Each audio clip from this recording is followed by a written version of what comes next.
The phone rang in the pitch black of 3 in the morning, with that sound that only announces disaster or a mistake. My heart jumped, that sudden jolt of adrenaline, even when you're half asleep.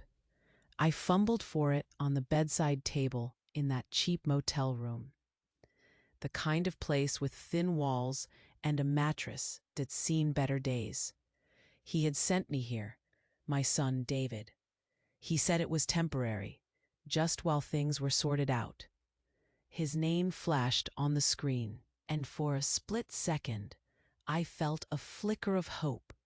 Maybe he was calling to check on me, truly check on me. But then I heard his voice. It wasn't warm, not caring, not even a hint of concern. It was just flat. The coldness of a messenger delivering bad news he had no personal stake in. "Mom," he said, and the word felt hollow, like it was just a formality. "Your house is on fire. I called to let you know. I hope you're safe somewhere else." My house, the little place he'd moved me into. The words hung in the air, heavy and unreal, in that tiny, suffocating room. And then a sound escaped my lips before I could stop it. A short, sharp laugh. I could almost hear the silence on the other end of the line. David, probably judging me, thinking I was insensitive, crazy, maybe even losing my mind entirely. But it wasn't out of joy, not for a single second.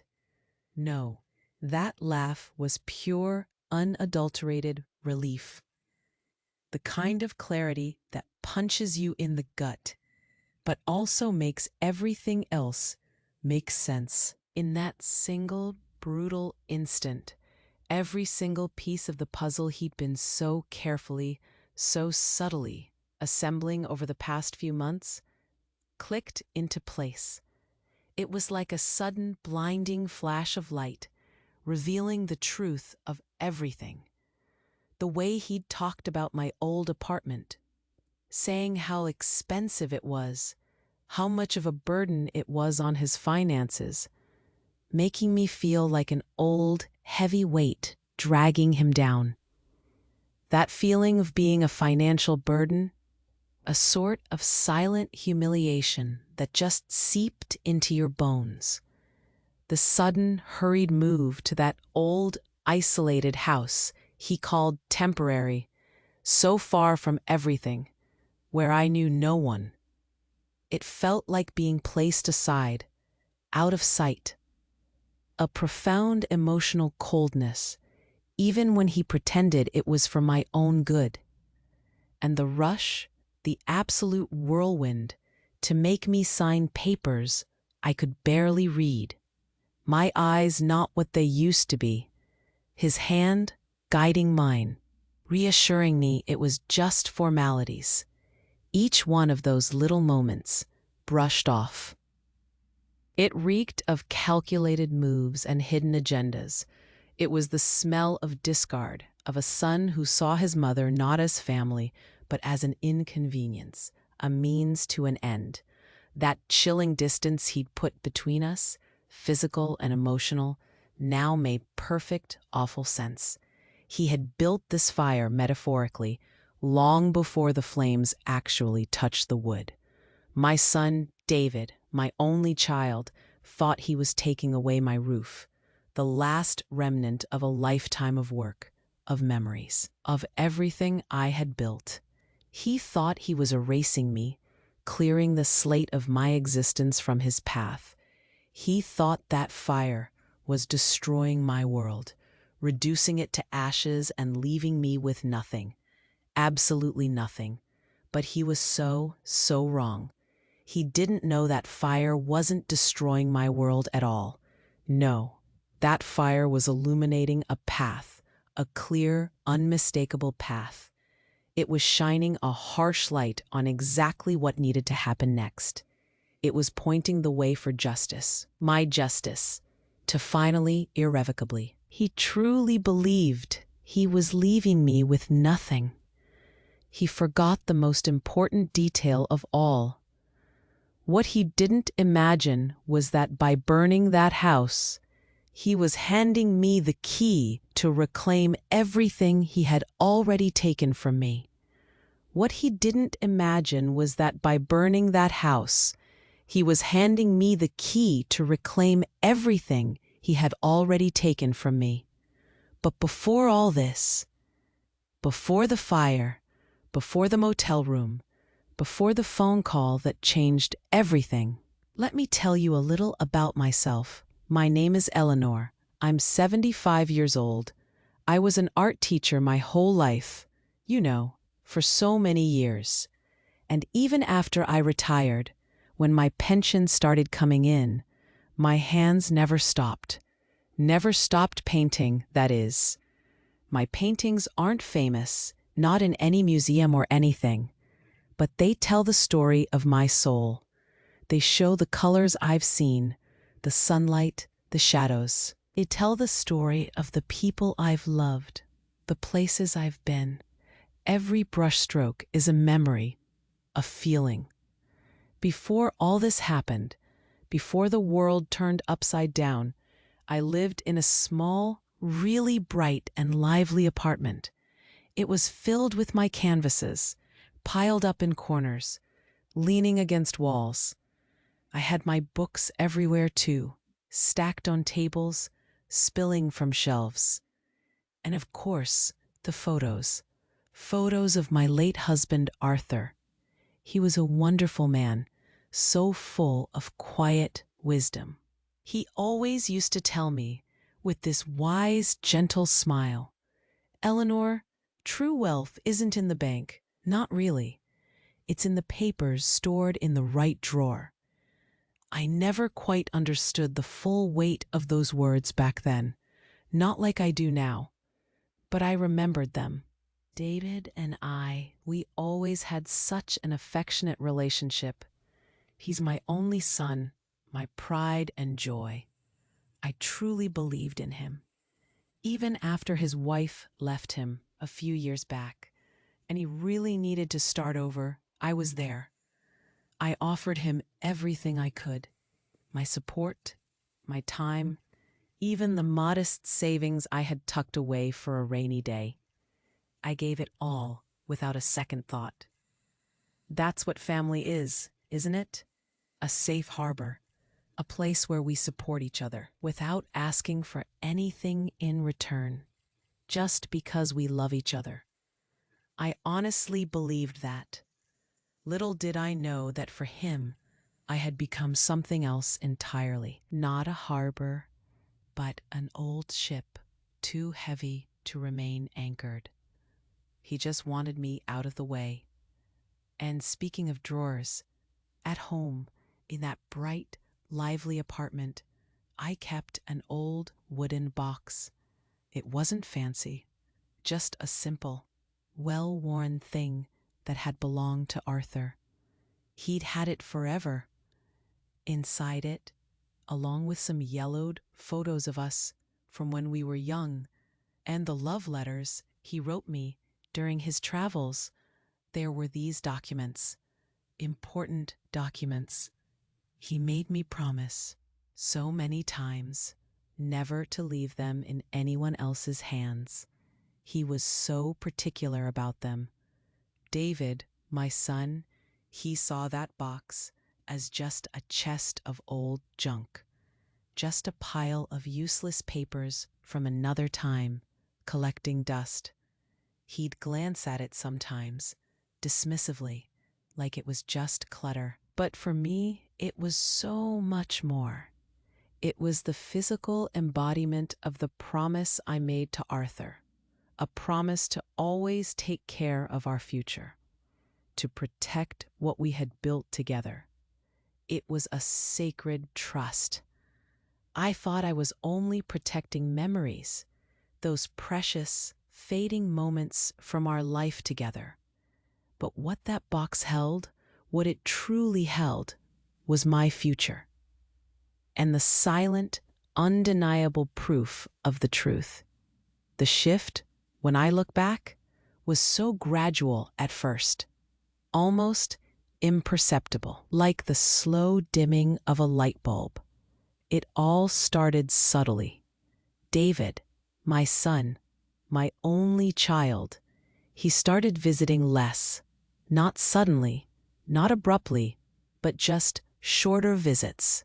He'd pop in, a quick hug, a hurried cup of coffee, and then he'd be off. His phone calls, too, became more rushed. He'd call, but it was always quick, always about something practical, always sounding like he was running out of time. He always seemed tired, worn out. And he was always worried about money. He'd sigh a lot, run a hand through his hair. He started talking, more and more, about how much my rent weighed on his budget. Not directly blaming me, of course, never directly, but it was there, in every conversation. He'd say things like, "Mom, these city rents are just impossible now," or "the cost of living, it's just astronomical." And then he'd shift, almost imperceptibly, to the costs of maintaining an elderly person. That phrase, it stung. Each word was like a small, sharp stab in my chest. It wasn't a wound that bled, but one that just ached deep inside. It made me feel like a burden, like an object, an old piece of furniture that was becoming too expensive to keep. Too much trouble, too much financial drain. My heart would tighten, a knot forming in my stomach every time he mentioned it. I tried to push it away, to tell myself he didn't mean it that way, that he was just stressed. But the feeling, that cold, heavy feeling of being unwanted, it just grew. Then, one sunny afternoon, he arrived. He looked different, brighter. He had a solution, he said, a perfect solution. It was a little house, he explained, way out in the countryside. He'd found it. Somehow, he said he'd gotten it for a symbolic price. He sat across from me, his hands clasped, a slight smile on his face. "Mom," he began, his voice softer than it had been in months. "It's simpler, but you'll have peace, fresh air, no more city noise, no more dusty streets. It's temporary, of course, just until I get back on my feet, really sort things out." He spoke with such conviction, painting a picture of tranquility. He made it sound like a gift, a haven. But his eyes didn't meet mine. They flitted around the room, settling on my old paintings, on the books, on everything that made my apartment feel like my home. A chill, a cold, icy trickle went down my spine. It was a tiny whisper of unease, a flicker of something wrong. But what wouldn't a mother do to help her son? What wouldn't I do for David, my only boy, who seemed so desperate, so burdened by life? I swallowed that chill. I pushed down my sadness, my fear. I agreed. Of course, I agreed. I told myself it was for him. The move itself was so quick and so disorganized. It felt like a whirlwind, like I was being swept up and away before I could even catch my breath. My things, my precious things, were packed haphazardly, shoved into boxes without care. My canvases, the ones that held my soul's story, they were just piled, one on top of the other, in a corner, waiting to be tossed into a moving truck.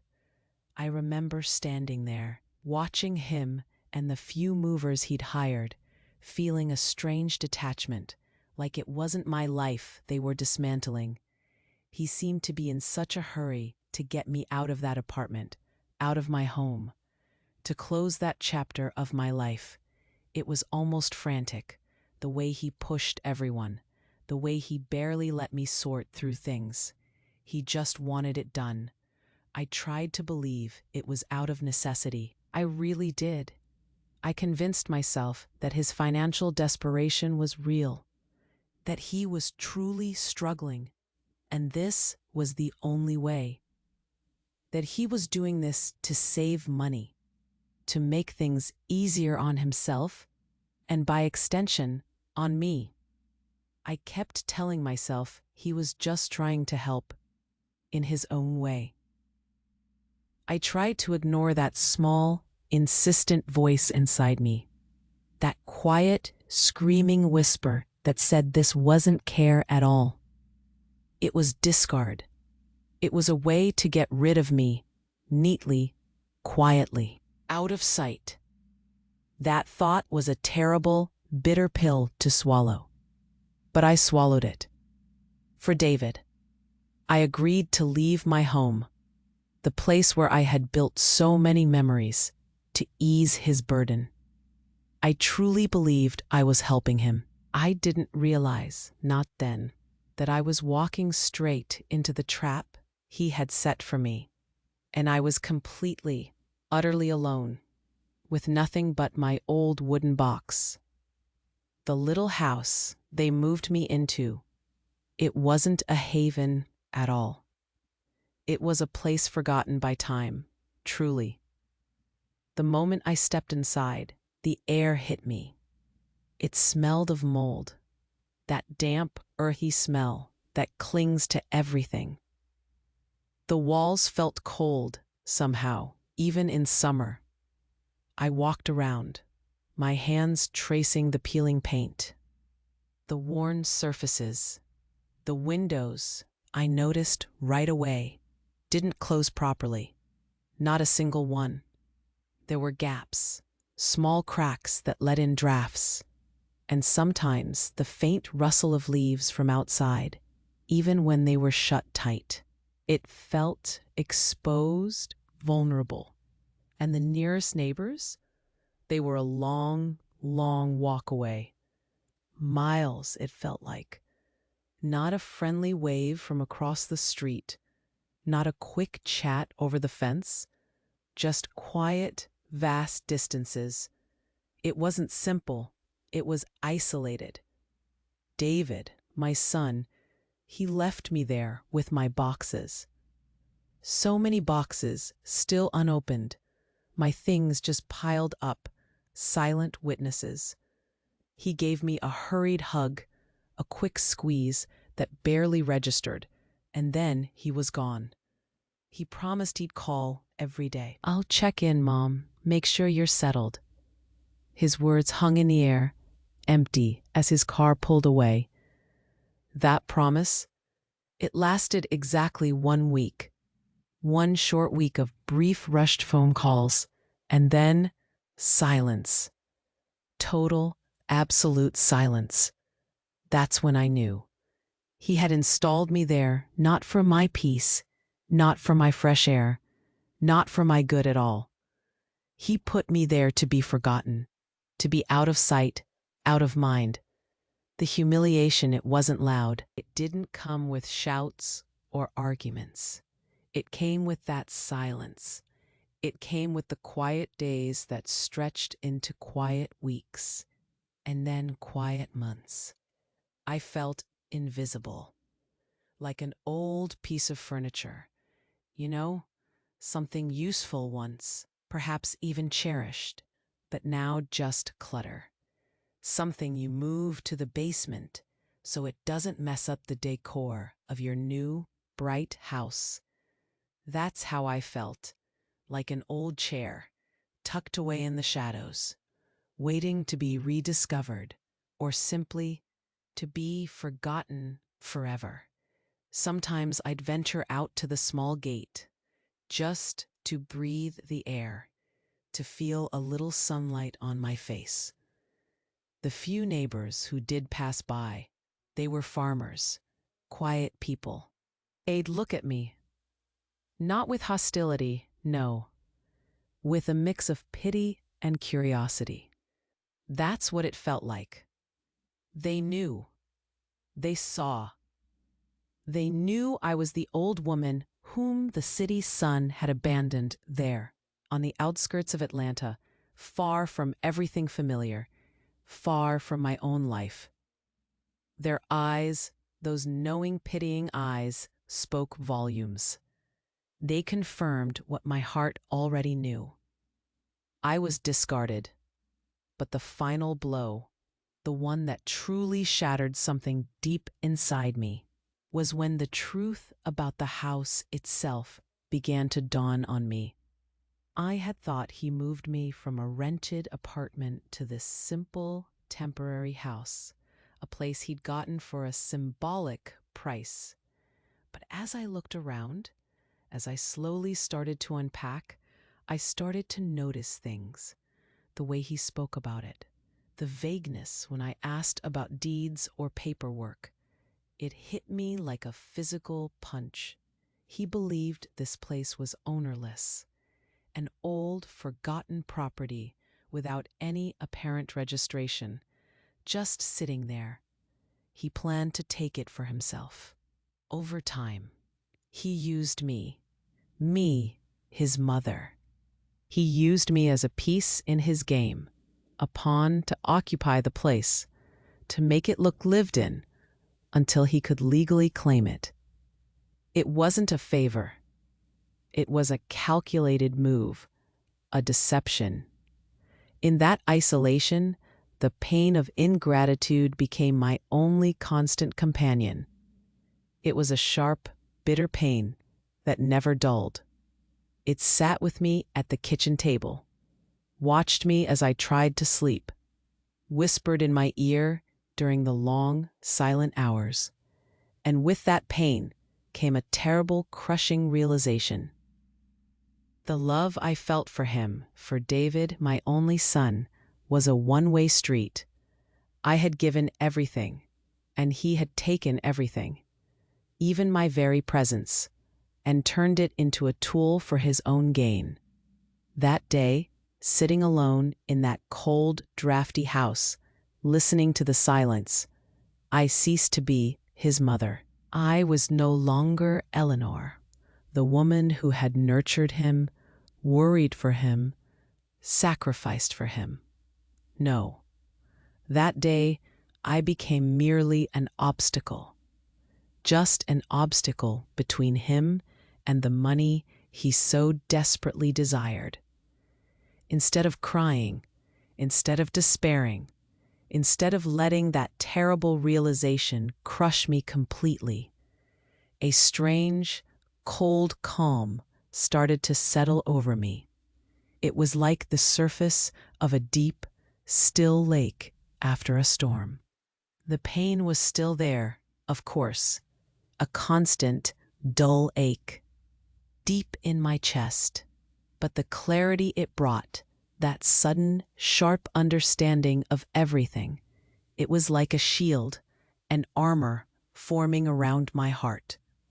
I didn't call him. I didn't beg for attention. I didn't send him desperate texts asking why or how he could do this. No. In that silence, in that forgotten house, I just moved. My steps were steady, deliberate, as I walked over to the old wooden box, the one that belonged to Arthur, my late husband. It sat there, just as I'd packed it, carefully, almost reverently, amongst all the haphazardly thrown together boxes David's movers had dumped in the living room. At the very bottom, tucked away, almost hidden, was a thick envelope. It wasn't just any envelope. It felt substantial, important. My heart gave a little thump, a quiet drum against my ribs. My hands, which had trembled so much these past few months, were perfectly steady as I pulled it out. And inside that envelope, there it was, the original deed, the deed to this very land, to this very house, bought by my husband Arthur 40 years ago, and registered clear as day in my name, Eleanor Vance. David, my son, he didn't know about this. How could he? He was just a little boy then, a toddler, barely walking when Arthur made that investment. It was his quiet way of planning for our future, for our old age, a surprise he'd saved just for me. He'd always been so thoughtful, so thorough. And somehow, due to some old registration error at the local county office, a mistake that had gone unnoticed for decades, this property, this house, it had seemed, well, abandoned, ownerless. Like a forgotten ghost in the tax records, my son, in his cleverness, in his relentless pursuit of money, he must have thought he had discovered a loophole, a perfect, unclaimed spot, a place to put me, his inconvenient old mother, while he planned how to legally take possession of it all for himself. He thought he was being a financial genius, you see. He truly believed he was pulling off something brilliant, something no one else had spotted. But with that deed in my hands, a crisp official document that felt so solid, so real, I suddenly understood his entire plan, every single piece of it, laid bare. Even the accident that would happen to this house, he would burn it. That's what he planned, wasn't it? To clear the land, maybe collect an insurance policy he himself had secretly taken out on it, just in case, claiming it was a terrible misfortune. And then he would sell the property he thought would be his by right of possession, his by clever discovery, his by burning away the past. He wanted to wipe the slate clean, literally and figuratively. He wanted this land, and he saw me as merely a temporary tenant, a placeholder, until he could execute his final, destructive act. I didn't react with anger. No. There was no rage, no shouting, no urge to confront him then and there. That wouldn't do. Instead, I simply folded the document, slid it back into its envelope, and carefully put it away, back into the old wooden box. And then I waited. My reaction wouldn't be one of pain or despair, and certainly not one of vengeance. Not yet. My reaction would be of strategy. I had spent 40 years teaching young minds to see the world differently. The art teacher, Eleanor, would now give her last and by far her most important lesson. A lesson not just for my son, but for myself. He truly thought he had left me disarmed, helpless, with nothing but the clothes on my back and a few old boxes. He thought I was just an old woman, easily manipulated, easily forgotten. But he forgot the most important detail of all. He forgot that I held the only weapon that mattered, the truth, documented, official, ready for the right moment. And I knew exactly when that moment would come. And then, just as I had foreseen, the phone rang again at 3 in the morning. Not a mistake, not a bad dream. The fire. Everything happened exactly as I predicted it would.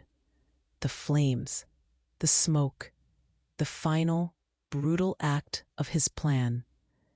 It had all unfolded exactly as I had seen it in my mind's eye, a cold, calculated vision that now shimmered into reality. There was no surprise, only a grim confirmation. The very next day, David appeared. He found me still in that cheap motel room, the air thick with stale cigarette smoke and despair that wasn't mine. He walked in, and on his face he wore his best mask, the mask of a concerned son. His eyes were wide, a little red, as if from lack of sleep. His voice was soft, laced with a feigned tremor. He spoke of the terrible tragedy, the shock of it all. He kept saying how good it was, how truly good it was, that I wasn't there when it happened.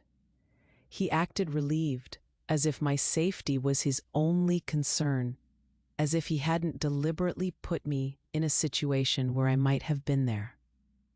It was all a performance, but he delivered it with such conviction, such careful detail.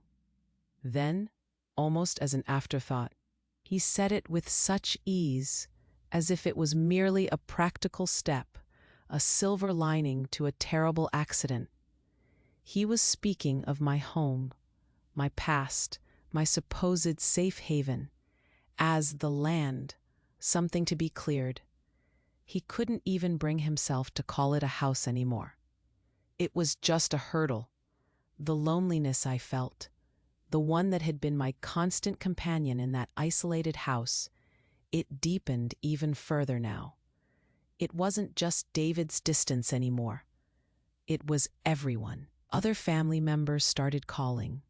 My phone, which had been so silent for so long, suddenly buzzed with calls from cousins I hadn't heard from in years, from old friends who probably only got my number from David. They all echoed the same sentiment, a subtle chorus of pity and misplaced comfort. My sister-in-law, Margaret, was one of the first. Margaret, David's aunt on his father's side, she had always been his biggest fan, his silent supporter, his accomplice in so many little family dramas over the years. Her voice on the phone was dripping with what she wanted me to perceive as sympathy. "Oh, Eleanor," she sighed, "it's a good thing you have your son to take care of everything. David is just wonderful, isn't he? What would become of you now?" Her words, meant to reassure, instead felt like a heavy weight, like a final nail in a coffin. They reinforced the narrative they all believed, the one David had so carefully crafted, that I was a fragile victim, helpless, utterly dependent on my son's goodwill, his charity, his care, that I had nothing and was nothing without him. Everyone, every single person who called, every well-meaning relative, every friend, they all reinforced it, that I was a poor old woman whose life had just been destroyed, that I was lucky to have David, the good son, to pick up the pieces. I just listened. I murmured my thanks for their concern, for their thoughts, for their prayers. I didn't correct them. I didn't argue. I didn't defend myself. I just listened, and with each word, with each sympathetic sigh, I felt the net closing in, a net woven with pity and assumptions, designed to trap me, to make me truly believe I was powerless. Then the real pressure began, the pressure for me to sign a power of attorney. David started bringing it up every day. "Mom, it's just so much bureaucracy, so many forms. It's for your own good, to spare you the stress." He said it calmly, patiently, as if talking to a child. "Just give me full authority to sort out the bureaucracy," he'd say. "It will make everything so much simpler for everyone." He laid the papers on the small table in the motel room, a pen beside them, looking at me with that same practiced, concerned gaze.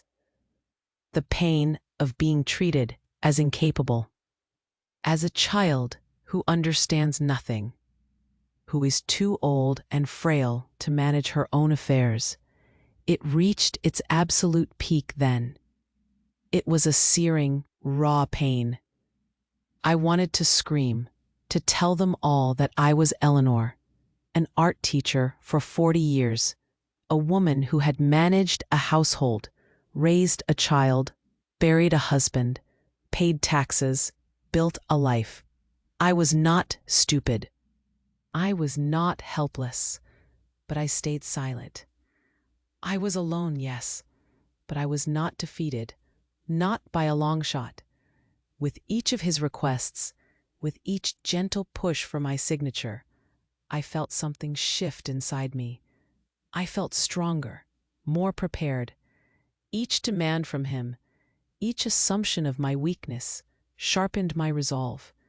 I knew exactly what he wanted, and I knew exactly what I would do. Everyone looked at me with pity in their eyes, certain of my fragility, certain of my defeat. They were so unaware that I was just waiting for the stage to be set, waiting for the final scene. It was coming. I could feel it. Everyone looked at me with pity in their eyes, certain of my fragility, certain of my defeat. They were so unaware that I was just waiting for the stage to be set, waiting for the final scene.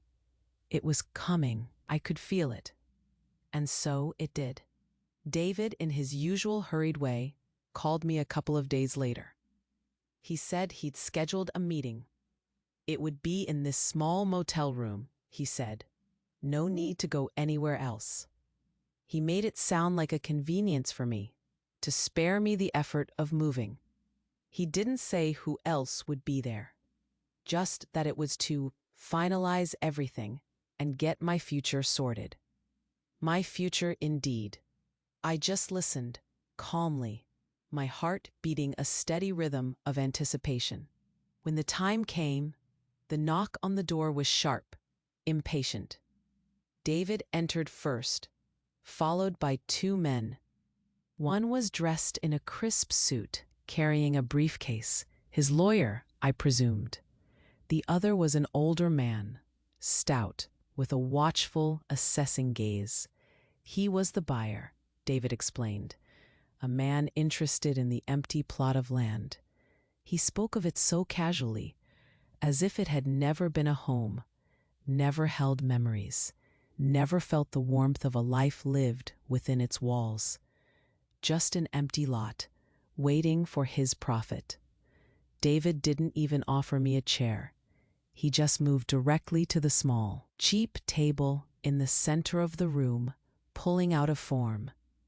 It was a power of attorney. He slid it across the table, along with a pen. "Mom," he began, his voice smooth, confident, the voice of someone completely in control. "Just sign here and I'll take care of everything. The money from the sale will help us find a better place for you. Something nice, something you'll really like." He even smiled. His gaze, as it settled on me, was that of a predator, calm and certain of its prey. He saw an old woman, bewildered, beaten, ready to sign away what little she had left. He thought I was completely disarmed. But I wasn't. Not anymore. I took a deep breath.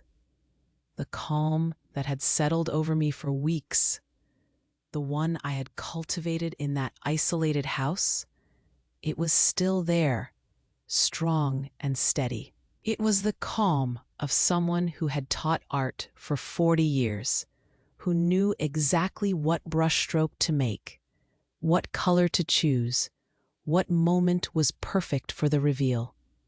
My hands didn't tremble as I reached for my purse, the old, worn leather bag that had been with me for decades. I opened it slowly, deliberately, giving myself a moment, allowing the tension in the room to build.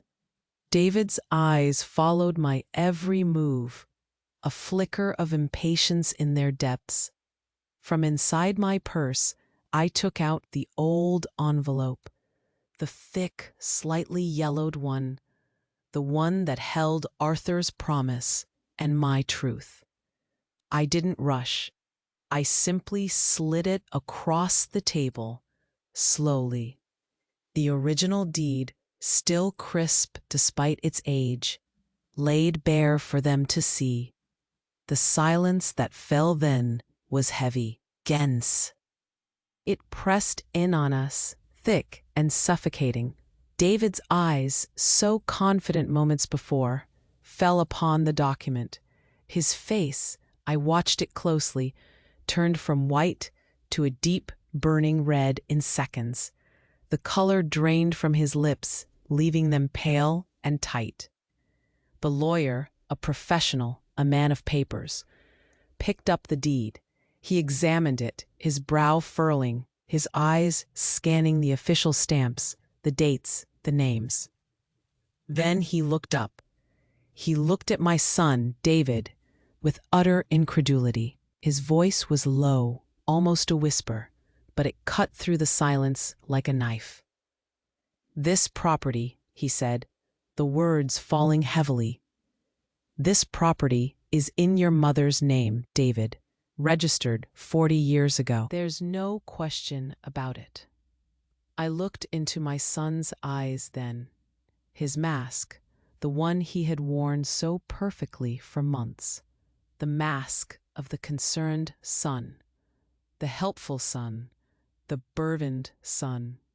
It fell. What remained was not a son, not my son, but a shocked stranger. His eyes were wide, panicked, like a cornered animal. And I spoke. My voice was steady, clearer than it had been in years, devoid of anger, but full of the strength of truth. "This house," I said, looking right at him, watching his panic grow. "This house, which you made me believe was a favor you were doing for me, a place to temporarily put me, and which you burned, thinking you were clearing the path for your future. It was always mine, David. It was always my future. It was Arthur's gift to me, to us. And you," I continued, holding his gaze, "you have no right to an inch of it." There were no shouts from me, no vengeful accusations, just the quiet, undeniable strength of the truth laid out on official paper. The buyer, seeing the entire scheme unravel before his eyes, stood up without a word. He didn't even glance at David again. He simply walked to the door and left, the click of the latch echoing in the room. David's lawyer, a professional who clearly understood when a game was lost, merely shook his head, a gesture of defeat, of resigned disappointment. He looked at David, then back at me, a flicker of something like respect in his eyes, before turning to pack his briefcase. In that instant, David's mask fell completely. What remained was not a son I recognized, but a shocked stranger, stripped bare, disarmed by the only thing he never thought to look for. Not money, not possessions, but my history. Our history. A silent, undeniable truth that now stood between us like an unburned wall. In that instant, David's mask fell completely. What remained was not a son I recognized, but a shocked stranger, stripped bare, disarmed by the only thing he never thought to look for. Not money, not possessions, but my history. Our history. The silent, undeniable truth that now stood between us like an unburned wall. After that meeting, I didn't press charges against my son. I could have, easily. The lawyer, the one who had come with David. He looked at me, almost respectfully, and told me I had every right to pursue it. Fraud, malicious damage, elder abuse, so many things. But something inside me, a deep, quiet part of my soul, just said no. The public shame he endured, the look on his face when his plan crumbled, when he saw himself truly exposed, that was enough for me. It was a kind of justice, a painful one, but sufficient. He knew, and I knew, and that was all that mattered. The land, that empty plot where my home once stood, now just a memory of ash and a false promise. I sold it. Not to his buyer, of course. I found a different family, a young couple with bright, hopeful eyes. They wanted to build a real home there, a place filled with laughter and new beginnings. They loved the quiet countryside, the way the light fell through the trees. And I watched them, standing on that cleared land, envisioning their future, and I felt a small, true sense of peace. That land, which had been a trap for me, would now be a foundation for something good, something honest. With the money from the sale, I didn't become rich, not by any stretch. But I had enough to buy a small apartment just for me. It's not big, but it has something precious, a sunny balcony. And that balcony, it's become my new art studio. I set up my easel there, my paints, my brushes. The light is beautiful, clear and bright, and I can see the sky, the trees. My life didn't become luxurious, no, but it became mine again. Truly mine. It was no longer dictated by anyone else's whims, or their greed, or their plans for me. It was governed by my peace and my rules. Something else happened, something I never expected. My granddaughter, Sarah, David's daughter. She sought me out a few weeks after everything came to light. She learned everything, you see. Not from David, I imagine, but from the quiet whispers, the awkward silences, the truth that has a way of finding its path. She came to my new, small apartment, her eyes full of tears. Not tears of pity, but of sorrow, of understanding. She didn't apologize for him, not directly, but she asked for forgiveness on behalf of her father, on behalf of the family. She was heartbroken, I could tell. And well, I just held her. I didn't say much, but my arms spoke of comfort, of an open heart. Today, she's the one who visits me on weekends. It's a quiet, gentle joy. We sit on my sunny balcony in the new, comfortable chairs I bought, and we have coffee. We talk about art, about life, about her dreams. She even helps me take care of my plants, the small pots of herbs and flowers that bring so much green to my space. The bond I thought I'd lost with my family, that thread that seemed so frayed, so broken, it was reformed. Not with David, no, but with Sarah, and it's different now. More honest, stronger, somehow, because it's built on truth, not on illusion. I went back to painting every day. It's a habit, a need, a comfort, but now my canvases have different colors. There's more light, more vibrant hues. They no longer speak of losses, not of the shadows or the pain of abandonment. They speak of the silent strength we discover when we are pushed to the limit, when we feel utterly broken, and yet we find a way to stand again. They speak of resilience. I restarted my life not from scratch, not as if nothing had come before.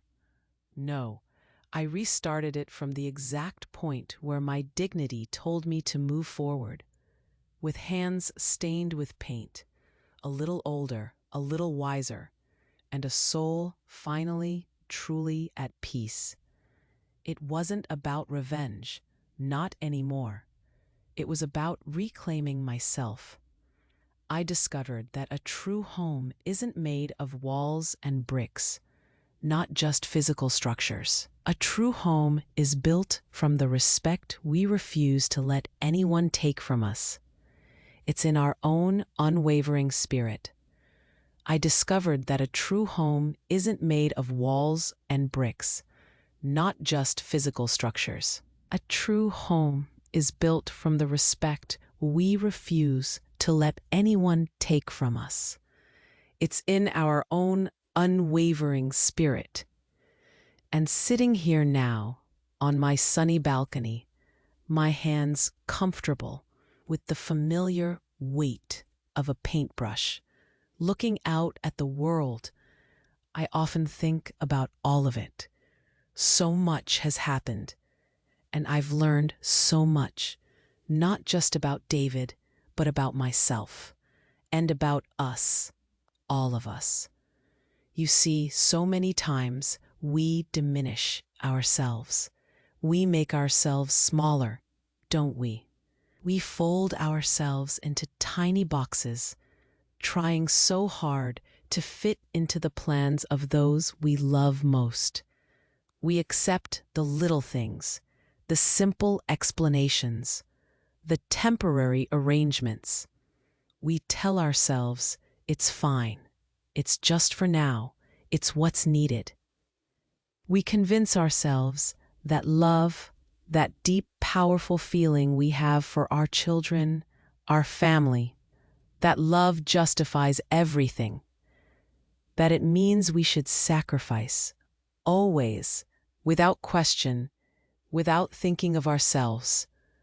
We think that being good, being kind, means being endlessly pliable.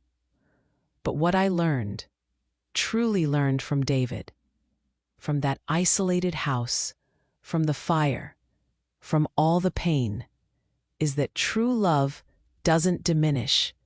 It doesn't make you smaller. It doesn't ask you to disappear. True love doesn't abandon. It doesn't leave you alone and forgotten, not physically, not emotionally. And most importantly, true love doesn't calculate. It doesn't weigh your worth against a balance sheet, or an insurance payout, or the potential for profit.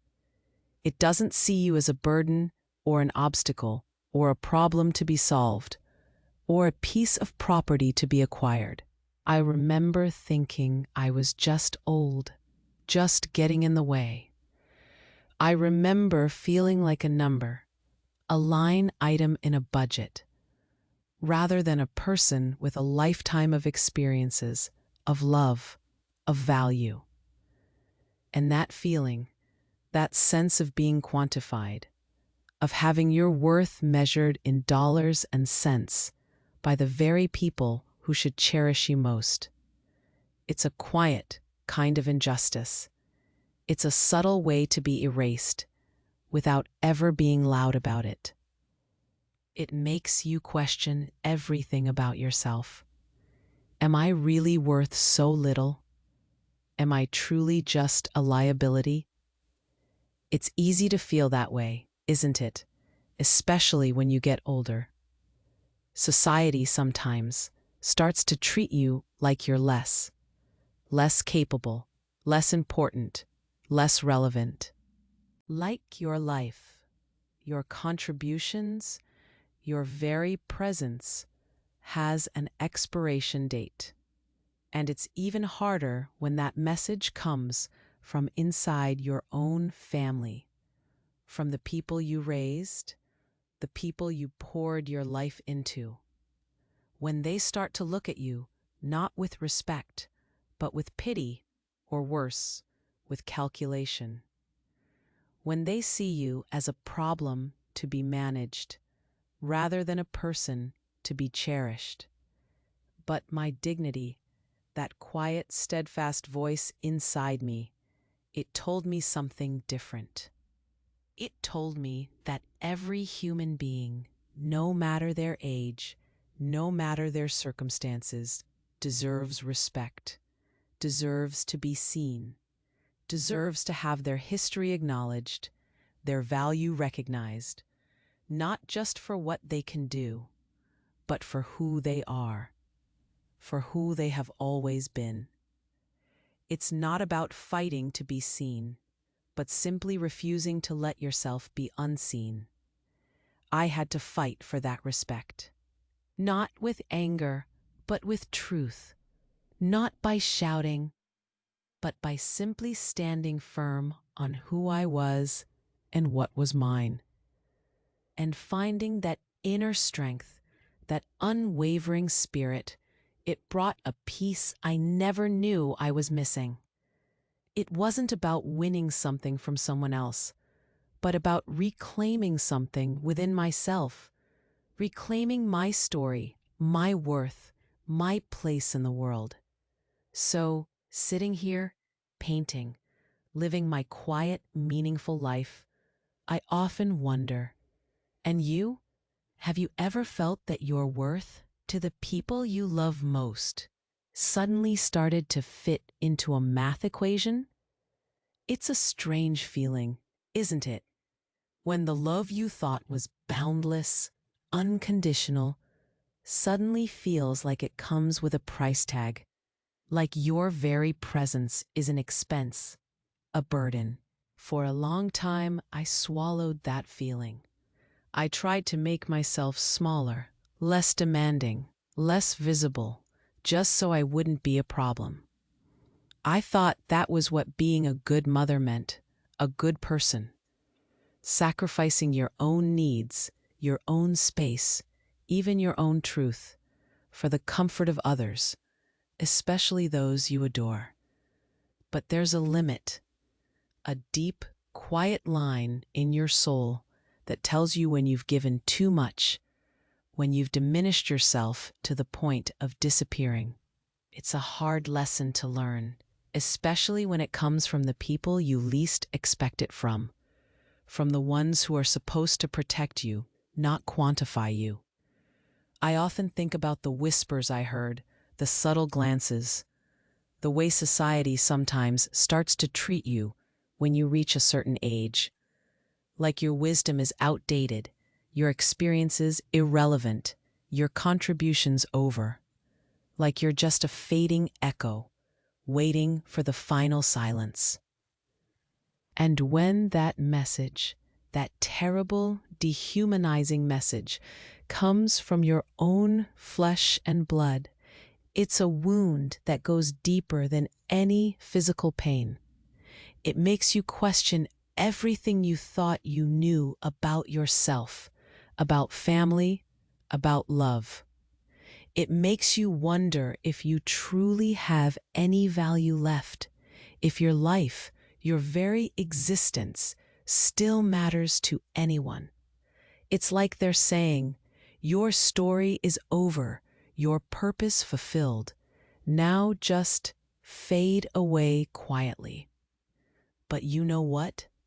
That fire, the one David thought would erase me, it did something else. It burned away the illusions. It cleared the path for me to see my own worth, not through his eyes, not through anyone else's, but through my own. I looked into the ashes of what he thought he'd destroyed, and I saw not loss, but liberation.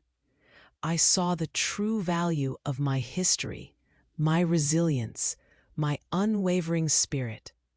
I realized that my worth isn't a number on a balance sheet. It's not something that can be taken away by a calculated act of betrayal. It's inherent. It's a part of me, like the colors in my paintings, like the memories of Arthur, like the love I still carry, even for a son who strayed so far. This quiet, calm life I have now on my sunny balcony, with my paints and my granddaughter Sarah beside me. It's not just a new beginning. It's a reclaiming of dignity, of peace, of who Eleanor truly is. It's a testament to the fact that even when the world, or the people closest to you, try to box you in, to define you by their terms, you can still break free. You can still choose to honor your own truth. You can still find your own steady ground. And that feeling, that deep-seated peace that comes from truly standing in your own truth, it's priceless. It's the real wealth Arthur talked about.